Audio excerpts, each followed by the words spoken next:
वो पहले वीडियो में थोड़ा कट गया था, फिर से रेड डाटा बुक के बारे में बताते हैं।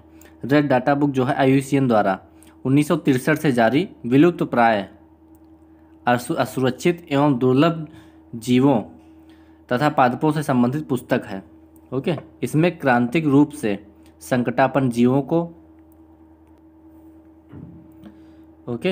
को गुलाबी पृष्ठ पर पुनः पर्याप्त संख्या में वृद्धि होने पर हरे पृष्ठ पर स्थानांतरित किया जाता है। IUCN की लाल सूची में इसमें नंबर 1 विलुप्त होते हैं, नंबर 2 पर वन्यजीव क्षतिग्रस्त जो है या अति संकटग्रस्त होते हैं, संकटापन्न चौथे नंबर पे होते हैं, सुभेद्य होते हैं, फिर संकट के निकट, सातवां है कम चिंतनीय, आठवां आंकड़ों का अभाव, और अगला होता है अनाकलित, यानी कि उसका कोई आकलन नहीं होता है।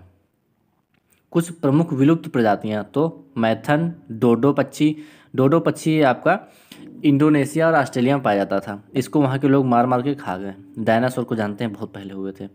लाल पांडा ये चीन में पाया जाता था, लेकिन इसकी भी जो है विलुप्ति हो चुकी है। एशियाई चीता एशिया से चला गया।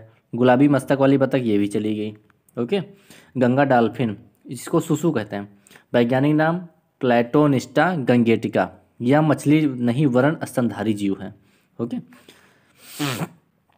इसकी घ्राण शक्ति अत्यंत तीव्र होती, इसे सन ऑफ रिवर कहा जाता है। 5 अक्टूबर 2009 में राष्ट्रीय जलीय जीव इसे घोषित किया गया था। गंगा का टाइगर भी इसे कहा जाता है। देश का पहला डॉल्फिन रिजर्व हुगली में बना था। डॉल्फिन अनुसंधान केंद्र कहाँ पे है? पटना विश्वविद्यालय में है। ओके, और हाँ, ये पटना से याद आया, बिहार का जो है राजकीय और जीव भी है ये भी याद रखिएगा। नदी सुरक्षा के लिए बायो मॉनिटरिंग टूल की संज्ञा जो है दी गई है। रिवर फॉर लाइफ डॉल्फिन के लिए विश्व वन्यजीव कोष द्वारा चलाया गया अभियान है। बिहार सरकार ने 5 अक्टूबर को हर साल डॉल्फिन डे मनाने का निर्णय लिया है। संयुक्त राष्ट्र द्वारा जो है 2007 को डॉल्फिन वर्ष को मनाने की घोषणा की गई थी। गिद्ध यानी वल्चर्स, इनके बारे में बताते हैं। पर्यावरण का प्राकृतिक सफाई कर्मी भी इन्हें कहा जाता है। सबसे बड़ा खतरा है इन्हें दी जाने वाली जानवरों को जो दवाइयाँ हैं दर्द निवारक, डाइक्लोफिनेक सोडियम गैर स्टेरॉइड दवा होती है, ये जो है इनके मरने का मेन कारण थी। और दूसरी चीज़, जो जानवरों के इंजेक्शन लगाए जाते थे जिससे कि दूध उनका उतरता था, ठीक है, तो उसको जो है वो भी गिद्धों, जब जानवर मर जाते हैं तो गिद्ध उनको खाते हैं, जिसकी वजह से वो मृत्यु का जो है कारण बन जाती है दवाई। ये भी याद रखिएगा। गिद्ध प्रजनन केंद्र कहाँ पे है? पिंजौर कहाँ पे? हरियाणा में। ओके, शीत ऋतु में प्रवास करने वाले पक्षी, इसमें क्या है? मेन इंडिया में जो मेन है वही मैंने लिखा है इस पर। Siberian crane, greater flamingo, would sad Piper, Eurasian कबूतर। ओके, ग्रीष्म ऋतु में प्रवास करने वाले पक्षी एशियाई कोयल। ये अभी जो अपने यहाँ कोयल हैं वो प्रेजेंट टाइम पे देखिएगा नहीं सुनाई पड़ती हैं जाड़े के महीने में। ये कहाँ चली जाती हैं? श्रीलंका और इधर आपका फिलीपींस और इंडोनेशिया साइड में, उधर मतलब गर्म स्थानों पर चली जाती हैं। ओके, और नीली पूँछ वाली मक्खी। ओके, कुछ महत्वपूर्ण तथ्य आपको बताते हैं। अधिक जैव विविधता वाला पारितंत्र अपनी स्थिरता को कम विविधता वाले पारितंत्र की तुलना में आसानी से कायम रखता है। जीन बैंक से जैव विविधता को भारी क्षति पहुंचती है, ये भी आप जानते होंगे। जैसे कि कहीं पे जैव विविधता काफ़ी है तो वहाँ पे जीन बैंक स्थापित करके जो है क्या किया जाता है कि वहाँ से इकट्ठा किया जाता है, तो वहाँ पे जीन बैंक जो है स्थापित किए जाते हैं, जिससे कि जो है वहाँ पे लॉस होता है क्योंकि वहाँ पे रिसर्च होती हैं। और सबसे बड़ा जीन बैंक इस समय कहाँ पे? तो हर देश के अलग अलग हैं। वैसे तो स्विट्जरलैंड में भी है, रसिया में भी है, तो याद रखिएगा हर क्षेत्र के अलग अलग जीन बैंक होते हैं। जीवों के अलग, सीड्स के अलग होते हैं। ओके, तो ये देख लीजिएगा। विशिष्ट कृषि पद्धति जैव विविधता की संरक्षक नहीं है। ओके, नारियल को कल्प वृक्ष कहा जाता है। केले का तना पत्ती है। ये भी बांस सदाबहारी घास होती है। हरित सोना एंड राक्षस घास के रूप में जाना जाता है। जिससे कि जैव विविधता विरासत स्थल में अधिसूचित होने वाला भारत का प्रथम जलाशय अमीनपुर झील तेलंगाना में है। विश्व का सबसे विशाल बरगद शिवपुर वनस्पतिक उद्यान कोलकाता 500 वर्ष पुराना है। सबसे बड़ा पुष्प कौन सा है? रेफ्लेसिया का। सबसे छोटा पुष्प वोल्फिया का। सबसे लंबा वृक्ष यूकेलिप्टस। सबसे विशाल वृक्ष सिकोया का है। ओके, ये भी देख लीजिएगा। शार्क के यकृत से निकाला गया तेल विटामिन ए का सर्वोत्तम स्रोत होता है। गम्बूसिया मछली मच्छर के रोकथाम के लिए प्रयोग में लाई जाती है। देश का पहला तितली पार्क बानेरघट्टा बेंगलुरु में स्थापित हुआ था। राष्ट्रीय जैव विविधता कार्य योजना 2008 से लागू हुई थी भारत में। Indian board of wild life की स्थापना 1952 में हुई थी। देश का पहला वाइल्ड लाइफ कॉरिडोर MP में बना था। ग्रेट इंडियन बस्टर्ड सोहन चिड़िया जिसे कहते हैं, शर्मीली पक्षी, यह राजस्थान का राज्य का पक्षी है। संरक्षण के लिए गोडावड़ संरक्षण प्रोजेक्ट जो है चलाया गया था इसके। श्रीलंका मलेश्वर वन्यजीव अभयारण्य कहाँ पे, आंध्र प्रदेश में है। स्वस्थानीय संरक्षण इन सीटू क्या होता है, इसमें इसके अंतर्गत पौधों एवं जीवों जंतुओं को उनके प्राकृतिक आवास में अनुकूल दशाएं उपलब्ध कराने जो है संरक्षण प्रदान किया जाता है करा के। ओके, इसमें क्या आते हैं स्वास्थ्य में, राष्ट्रीय उद्यान आते हैं, पक्षी विहार आते हैं और वन्य जीव अभ्यारण्य आते हैं, बायोस्फीयर रिजर्व आते हैं। ओके, अगला है पर स्थानीय संरक्षण XC2।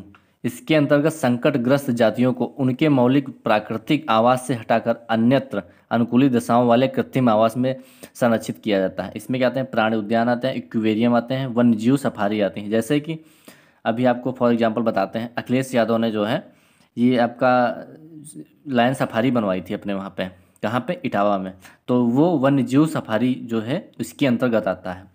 वो एशियाई शेर मंगवाए गए थे वहाँ पे, ठीक है, 8 शेर है प्रेजेंट टाइम में।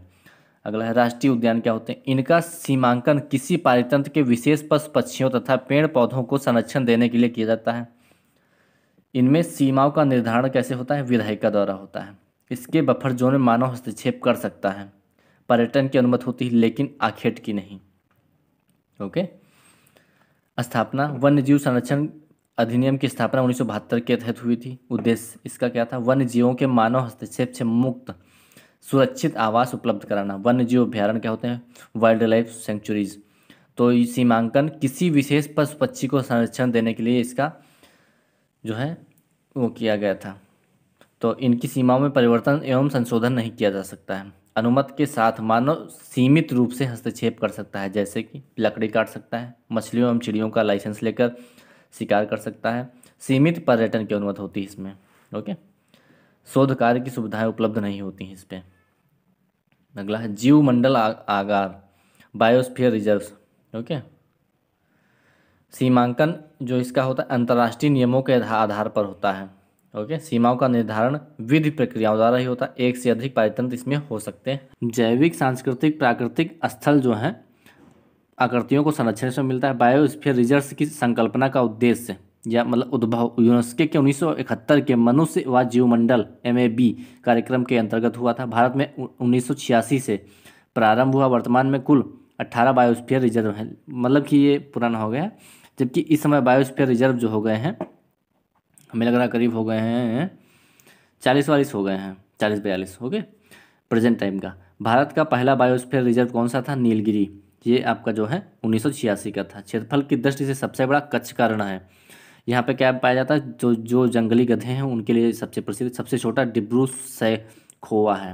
ओके, नीलगिरी बायोस्फीयर रिजर्व क्षेत्र में सदाबहार और मोन्टोन 16 शुष्क वन पाए जाते हैं। यूनेस्को की सूची में शामिल कुल 10 जो है नीलगिरी, मन्नार की खाड़ी, सुंदरवन जो है, Nanda Devi, Nokrek, Pachmarhi hill station, Simlipal, Amarkantak, great Nicobar, Agasthyamala, ये सब इतने शामिल हैं। ओके, अगला है घड़ियाल एवं मगरमच्छ संरक्षित क्षेत्र। तो इसमें सबसे पहला है सतकोसिया जार्ज वन्य जीव अभ्यारण्य, ये उड़ीसा में पड़ता है। भीतरकनिका वन्य जीव अभ्यारण्य उड़ीसा में है। नंदकानन वन्य जीव अभ्यारण्य उड़ीसा में है। चंबल वन्य जीव अभ्यारण्य तमिलनाडु में है। चंबल नदी तो मध्य प्रदेश में बहती है, लेकिन ये अभ्यारण्य तमिलनाडु में है। केंद्रीय मगरमच्छ प्रजनन एवं प्रशिक्षण जो संस्थान है वो हैदराबाद में आपका पड़ता है। मगरमच्छ अभ्यारण्य की सर्वाधिक संख्या आंध्र प्रदेश में है। हाथी संरक्षण संस्थान कहाँ पे है, भारत का सबसे बड़ा स्थलीय स्तनपायी है। इसकी जो है हाथियों की जो वृद्धि के लिए प्रोजेक्ट एलिफेंट चलाया गया था, वो चलाया गया था 7 दिसंबर 1992 को सिंहभूम यानी झारखंड से। उद्देश्य इसका था हाथियों तथा उनके आवासों एवं गलियारों को संरक्षित करना, मनुष्य एवं हाथियों के बीच संघर्ष को रोकना, घरेलू हाथियों का कल्याण करना। वन्य हाथियों की गणना प्रत्येक 5 वर्ष के अंतराल पर की जाती है। भारत में कुल एलिफेंट रिजर्व हैं 32। हाथी गलियारा हाथियों को उनके बृहद पर्यावास से जोड़ने वाला संकरा गलियारा रास्ता गलियारे को नुकसान पहुंचाने वाले 2 कारण हैं, कोयला खनन, लौह अयस्क खनन। इसके लिए क्योंकि ये सिंहभूम जिले में है, तो यहाँ पे जो है लोहा भंडार और कोयला खनन बहुत ज़्यादा होता है, इसलिए हाथियों को बहुत ज़्यादा नुकसान पहुँचता है। हाथियों की अवैध हत्या के लिए निगरानी कार्यक्रम माइक के तहत साइट्स के दलीय सम्मेलन द्वारा 2003 में प्रारंभ किया गया था। इसे दक्षिण एशिया के देशों में शुरू किया गया कार्यक्रम था। भारत के माइक स्थल कौन कौन से हैं? शिवालिक उत्तराखंड में पड़ता है, चिरांग रिपु असम में पड़ता है, दिहंग पटकई बूम ये असम में पड़ता है। ये जो है पहाड़ी है। ओके, देओमाली अरुणाचल प्रदेश में, गारो पहाड़ी ये मेघालय में है। ये आपको जो ज्योग्राफी हम पढ़ाएंगे तो बताएंगे, गारो खासी जयंतिया ये पहाड़ियाँ हैं। ओके, चलिए, मयूरभंज ये उड़ीसा में पड़ता है, पूर्वी द्वार ये वेस्ट बंगाल में, मैसूर कहाँ पड़ता है? कर्नाटक में, ये नीलगिरी पड़ता है तमिलनाडु में, वायनाड पड़ता है केरल में। वायनाड से आपको याद आया होगा राहुल गांधी ने यहाँ से चुनाव लड़ा था, हार गए थे। ओके, हाथी मेरे साथी अभियान मई 2011 से वन एवं जलवायु परिवर्तन मंत्रालय तथा wild life trust of India द्वारा संयुक्त रूप से चालू हुआ था। शुभंकर इसका क्या था? गज।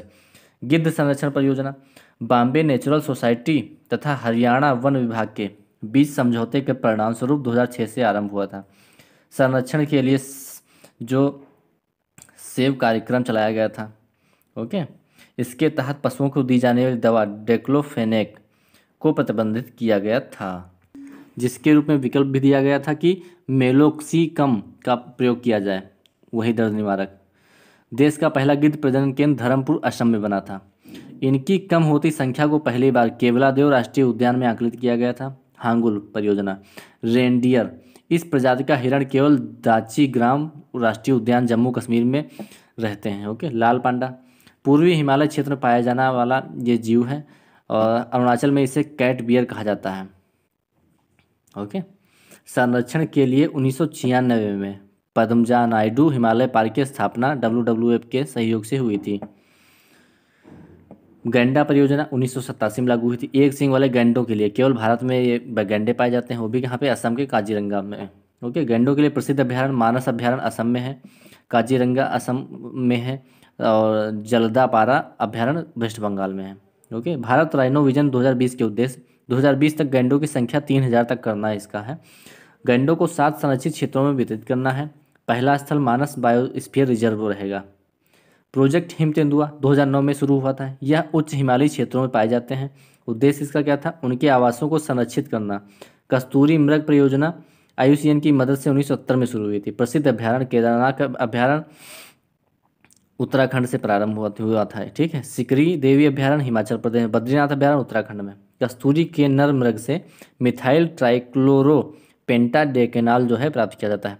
आपने देखा होगा, कहते हैं कि कस्तूरी, तो कस्तूरी कहाँ पे होती है? उनका जो नाभि होती है जिसको तोंदी बोलते हैं भाषा में, तो वहाँ से इसको प्राप्त किया जाता है। ओके, ये भी याद रखिएगा। अगला है जीन जंतुओं के संरक्षण से संबंधित परियोजना टाइगर प्रोजेक्ट पर्यावरण एवं वन जलवायु परिवर्तन द्वारा संचालित 1 अप्रैल 1973 से जिम कार्बेट पार्क से कैलाश संखोला के नेतृत्व में शुरुआत इसकी हुई थी। वन्य जीव संरक्षण की दृष्टि से विश्व की सबसे बड़ी परियोजना थी। भारत में कुल टाइगर रिजर्व 50 हैं। भारत का सबसे बड़ा बाघ रिजर्व कहाँ पे है? नागार्जुन सागर श्रीशैलम आंध्र प्रदेश में है। भारत का सबसे बड़ा छोटा टाइगर रिजर्व बोर महाराष्ट्र में पड़ता है। विश्व का सबसे ऊंचा बाघ रिजर्व कहाँ है? नामदफा अरुणाचल प्रदेश में। विश्व का सबसे बड़ा बाघ रिजर्व हुकांग घाटी म्यांमार में है। देश का सब बाघों का घर किसे कहते हैं? रणथंभौर वन्यजीव अभ्यारण्य, ये कहाँ पे? राजस्थान में। ओके, विश्व हेरिटेज में शामिल एकमात्र टाइगर रिजर्व कौन सा है? मानस टाइगर रिजर्व। ओके, बाघों की औसत आयु कितनी होती है? तो प्राकृतिक आवासों में 8 से 15 वर्ष, मानव निर्मित में 16 से 20 साल होते। प्रोजेक्ट टाइगर के तहत 100% पोषण केंद्र सरकार से मिलता है। इसमें राज्य सरकार से कोई मतलब नहीं होता है। टॉप स्लीप के नाम से विख्यात अभ्यारण्य इंदिरा गांधी अभ्यारण्य। अस्कोट वन्यजीव अभ्यारण्य पिथौरागढ़ उत्तराखंड में पड़ता है। आकल कांट जीवाश्म पार्क ये राजस्थान में पड़ता है। ओके, जैव विविधता संरक्षण में संलग्न संस्थान ट्रैफिक, ये trade record analysis for flora and fauna in commerce. Okay, 1976 में स्थापित WWF एंड IUCN का संयुक्त संरक्षण कार्यक्रम था।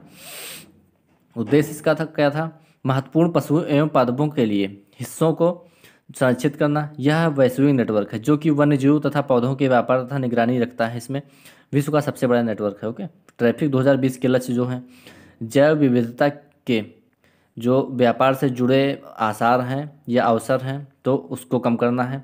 वन्यजीव संरक्षण से मिलने वाले सतत लाभ में वृद्धि करना है। World wide fund for nature स्थापना 29 अप्रैल 1961।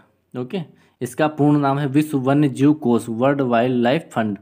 विश्व का सबसे बड़ा जो है स्वतंत्र संरक्षण संगठन है ये। स्लोगन इसका फॉर ए लिविंग प्लेनेट। लोगो काला सफ़ेद पांडा। वन्य जीव जो कोष है उसकी स्थापना 1961 में हुई थी। मुख्यालय मार्गस, स्विट्जरलैंड में। प्रतीक चिन्ह ज्वाइंट पांडा, ज्वाइंट नहीं जायंट पांडा। ओके, आईयूसीएन का सहायक संगठन अंतर्राष्ट्रीय स्तर पर वन्य जीवों की देखभाल पर नजर रखता है। राष्ट्रीय पादप आनुवांशिक संसाधन ब्यूरो नई दिल्ली में है। राष्ट्रीय पशु आनुवांशिक संसाधन ब्यूरो करनाल में है। Wild life of India Dehradun में है। National bureau of fish genetic resources Lucknow में पड़ता है। ये आपने देखा होगा, तेरी बाग के आगे पड़ता है, लखनऊ में जो रहते हैं। World wild fund and nature for nature India, ये इसकी स्थापना हुई 27 नवंबर 1969 चैरिटेबल ट्रस्ट के रूप में इसकी। ओके, वर्ल्ड वाइल्ड जो है फंड इसका मात्र जो है संगठन है। भारतीय वन्य जीव बोर्ड, इसकी स्थापना कब हुई थी? 1985 में। इसके अधीन प्रत्येक राज्य के लिए राज्य वन्य जीव सलाहकार बोर्ड का गठन किया गया है। बॉम्बे नेचुरल हिस्ट्री सोसाइटी गैर सरकारी जो है स्वतंत्र भारतीय संस्था है। इसकी स्थापना 15 सितंबर 1883 में हुई थी। लोगो ग्रेट हॉर्न बिल, पत्रिका जर्नल ऑफ नेचर हिस्ट्री से इसकी जानकारी मिलती है। अन्य प्रकाशन book of Indian reptiles, handbook on birds. Okay, और इसके बारे में बताते हैं। संगठन राष्ट्रीय प्राकृतिक इतिहास संग्रहालय, इसकी स्थापना 1978 में हुई थी। कार्य इसका पर्यावरण के क्षेत्र में शिक्षा को बढ़ावा देना। भारतीय वन्य जीव संस्थान 1982 में स्थापना, इसका कार्य क्या था? वन्य जीवों के बारे में नीति निर्धारण एवं उनकी सुरक्षा का अध्ययन करना। भारतीय वन्य जीव बोर्ड 1985 जैव संरक्षण की योजनाओं के क्रियान्वयन की निगरानी करना। ओके, जैव विविधता अभिसमय convention on biological diversity CBD, जैव विविधता से संबंधित अंतर्राष्ट्रीय संधि भारत ने 5 जून 1992 को अपनाया, 18 फरवरी 1994 को अनुमोदित किया। ओके, 1992 के पृथ्वी शिखर सम्मेलन में 171 देशों ने इस पर हस्ताक्षर किए। 19 दिसंबर 1993 से यह प्रभावी हो गया। कार्टाजोना जैव सुरक्षा प्रोटोकॉल 29 जनवरी 2002 को कोलंबिया के कार्टाजोना नामक स्थान पर इसका आयोजन हुआ। 11 सितंबर 2003 से प्रभावी हो गया। यह आनुवांशिक रूपांतरित जीवों से संबंधित है। ओके, विभिन्न देशों के बीच जीवित संवर्धित जीव के आयात निर्यात की प्रक्रिया और सुरक्षा संबंधित मानक ये तय करता है। भारत द्वारा हस्तांतरित इस पे हस्ताक्षर भारत ने किए थे 23 जनवरी 2001 को। इसकी पुष्टि कब हुई थी? 17 जनवरी 2003 को। भारत में प्रभावी कब हुआ था? 11 सितंबर 2003 को। नागोया सम्मेलन, ये आपका जो है इसके जो है 24 अक्टूबर 2010 को नागोया मतलब जापान में इसका 10वां सम्मेलन हुआ था। उसके बारे में आनुवंशिक संसाधनों के उपयोग से होने वाले लोगों लाभों के स्वास्थ्य एवं समान बंटवारे से संबंधित है। उद्देश्य इसका जंगलों, प्रवाल भित्तियों एवं जैव विविधता की रक्षा करना इसका जो है मेन उद्देश्य था। भारत में 11 मई 2011 को हस्ताक्षर हुए थे। प्रभावी ये कब हुआ था? 12 अक्टूबर 2014 से। अनुसमर्थन 9 अक्टूबर 2012 से हो गया था। ओके, भारत का सबसे बड़ा वन्य जीव अभ्यारण्य कौन सा? कच्छ कारण आपको बताया। भारत का सबसे छोटा पट्टी लक्षद्वीप पिट्टी है। भारत के प्रमुख पक्षी अभ्यारण्य आपको बताते हैं, ज़्यादा नहीं लिखे, थोड़े थोड़े लिखे हैं, बाकी हम आपको अगले वीडियो में बताएंगे। तालछापर राजस्थान में पड़ता है। वेलोड कहाँ पड़ता है? तमिलनाडु में। आतापाका आंध्र प्रदेश में। सलीम अली गोवा में पड़ता है। खिजादिया गुजरात में पड़ता है। सुल्तानपुर पक्षी अभ्यारण्य हरियाणा में। गमगुल हिमाचल प्रदेश में। बांकापुर कर्नाटक में। मंगलवनम केरल में। भूटान के संरक्षित क्षेत्र जिमी दोरजी राष्ट्रीय उद्यान, रायल मानस राष्ट्रीय उद्यान, फिब्सू वन्यजीव अभ्यारण्य। ओके, अगला है भारत नेपाल के संरक्षित क्षेत्र चितवन राष्ट्रीय उद्यान, सागरमाथा राष्ट्रीय उद्यान, खपटार राष्ट्रीय उद्यान, लांगटांग राष्ट्रीय उद्यान, बर्दिया राष्ट्रीय उद्यान, शुक्ला फंटा वन्यजीव अभ्यारण्य। ये जो है खोसी थम्पू वन्यजीव अभ्यारण्य जो है बिहार है। भक्तपुर बायोस्फीयर रिजर्व, ये इसलिए मैं बता रहा हूँ कि भारत के सहयोग से बने हैं। ओके, श्रीलंका के संरक्षित क्षेत्र कौन से हैं? याला राष्ट्रीय उद्यान, कुमाना राष्ट्रीय उद्यान, बुंदाला राष्ट्रीय उद्यान। ओके, भारत के समुद्री संरक्षित क्षेत्र कच्छ की खाड़ी, महात्मा गांधी समुद्री राष्ट्रीय उद्यान दक्षिणी अंडमान में पड़ता है। लोहा बर्राक अभ्यारण्य दक्षिणी अंडमान में पड़ता है। ओके, कैलीमर पॉइंट ये पड़ता है तमिलनाडु में। कोरिंगा वन्यजीव अभ्यारण्य आंध्र प्रदेश में। कृष्णा वन्यजीव अभ्यारण्य आंध्र प्रदेश में। हेलिडे वन्यजीव अभ्यारण्य पड़ता है वेस्ट बंगाल में। लोथियन द्वीप वेस्ट बंगाल में। सजना खाली अभ्यारण्य वेस्ट बंगाल। कुछ आपको परियोजनाएं बताते हैं। कस्तूरी मेघ परियोजना 1970 से लागू हुई थी केदारनाथ अभ्यारण्य में। हांगुल परियोजना 1970। दाचीगाम दाचीग्राम राष्ट्रीय उद्यान से। गिर सिंह परियोजना गिर अभ्यारण्य से 1973। बाघ अभ्यारण्य परियोजना 1973 जिम कॉर्बेट नेशनल पार्क से। ओलिव रिडले कछुआ संरक्षण परियोजना 1975 भीतरकनिका अभ्यारण्य। घड़ियाल परियोजना 1975 तिकरपाड़ा उड़ीसा से। गैंडा परियोजना 1987, इसका नहीं पता था, मैंने नहीं लिखा। हाथी परियोजना 1992 सिंहभूमि झारखंड। लाल पांडा 1996 पद्मजा नायडू जंतु हिमालय पार्क से। ओके, परियोजना सहयोगी इसमें क्या है, कस्तूरी मृग जो परियोजना आपको मैंने बताई IUCN इसका सहयोगी। लाल पांडा का WWF। घड़ियाल जो प्रजनन उसका है UNDP इसकी। जैव विविधता शब्द के प्रयोक्ता E.O. विल्सन थे। हॉटस्पॉट शब्द के प्रथम प्रयोक्ता नॉर्मन मेयर्स। इकोसिस्टम शब्द के प्रयोक्ता A.G. टॉन्सले। इकोलॉजी शब्द के प्रथम प्रयोक्ता अर्नेस्ट हेकल। बायोस्फीयर रिजर्व शब्द के प्रयोक्ता एडवर्ड स्वेप्स। ओके, जैव विविधता संरक्षण वाला संगठन कौन है, तो IUCN है। रेड डाटा बुक प्रकाशित करने वाला संगठन IUCN है। Badman of India Salim Ali. Tiger जो है मैन ऑफ इंडिया कैलाश संखोला को कहते हैं। पर्यावरण इंजीनियर DG अग्रवाल हैं। ओके, ये बताते हैं आदर्श प्राकृतिक निवास साइबेरियन सारस के लिए केवलादेव राष्ट्रीय उद्यान ये कहाँ पड़ता है, माजुली पर, असम में। माजुली द्वीप क्या है, तो ये ब्रह्मपुत्र नदी का जो है एक द्वीप है जो कि विश्व का सबसे बड़ा नदी द्वीप है, ये भी याद रखिएगा। इसमें चावल खेती खूब होती है। पेलिकन व समुद्री पक्षियों के लिए केलामेरू पक्षी अभ्यारण्य आंध्र प्रदेश में है। सिंह पूंछ बंदर सिया बंदर, इसके लिए कुद्रेमुख, ये कुडेमुख हो गया सॉरी, कुद्रेमुख राष्ट्रीय पार्क। हिम तेंदुआ प्लस हिम भालू पिन घाटी राष्ट्रीय उद्यान हिमाचल ये में पड़ता है, ठीक है। दुर्लभ सफ़ेद बाघ नंदकानन उड़ीसा में पड़ता है। कस्तूरी मृग बद्रीनाथ अभ्यारण्य पड़ता है। ओलिव रिडले कछुआ, तो ऑलिव रिडले जो कछुआ है भितरकनिका उड़ीसा में है। एक सींग वाला गैंडा काजीरंगा राष्ट्रीय उद्यान में है। हिरण जो है संगाई हिरण, ये केबुल लामा मजाओ मणिपुर में है। जंगली गधों का अभ्यारण्य कच्छ गुजरात में है। लवण जल सागर जो सागर नहीं मगर है भितरकनिका में है। महान भारतीय सारंग, तो ये मरुस्थल राष्ट्रीय उद्यान राजस्थान में पड़ता है। नीलगिरी की मेघ बकरियां इराविकुलम राष्ट्रीय पार्क केरल में। हुलु गिब्बन पूर्वोत्तर भारत असम में पड़ता है। विश्व का प्रथम राष्ट्रीय उद्यान कौन था, येलोस्टोन नेशनल पार्क अमेरिका में पड़ता है। साइलेंट वैली राष्ट्रीय उद्यान केरल, ये प्रचुर जैव विविधता का क्षेत्र है। ओके, नीलगिरी बायोस्फीयर रिजर्व इसे राष्ट्रीय उद्यान की हृदय स्थली कहते हैं। इसे कर लीजिएगा। कुंती नदी इस उद्यान से होकर बहती है। कॉर्बेट राष्ट्रीय उद्यान अपना जल प्राप्त करता है रामगंगा जो है और भागीरथी नदी से। ओके, बारहसिंघा के लिए प्रसिद्ध कान्हा राष्ट्रीय उद्यान मध्य प्रदेश में है। बारहसिंघा की सर्वाधिक संख्या दुधवा राष्ट्रीय उद्यान यूपी में है। घड़ियालों की सर्वाधिक संख्या भितरकनिका उड़ीसा में है। साइबेरियन सारस का प्रजनन स्थल केवलादेव घाना उद्यान पछिया बिहार जो है कहते हैं इसको।